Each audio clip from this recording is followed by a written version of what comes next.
Recebi um novo coração do Pai. Estão me ouvindo? Coração regenerado, coração transformado, coração que é inspirado por Jesus. Como fruto desse novo coração, eu declaro a paz de Cristo. Te abençoo, meu irmão. Preciosa é a nossa comunhão.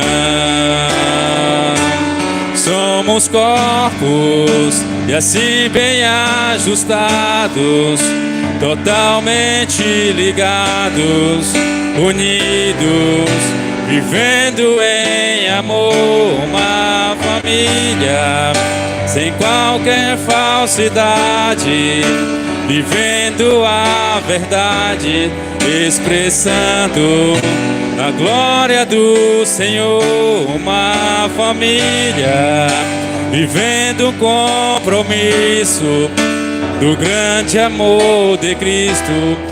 Eu preciso de ti, querido irmão, precioso és para mim, querido irmão. Como fruto desse novo coração, então diga: eu declaro a paz de Cristo. Te abençoo, meu irmão. Preciosa é a nossa comunhão.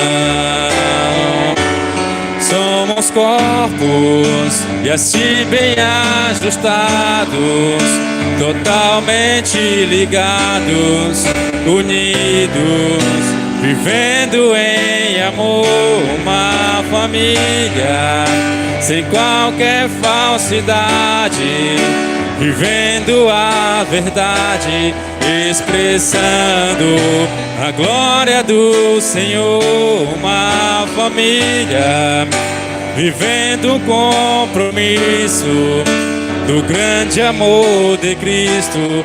Eu preciso de ti, querido irmão, precioso és para mim, querido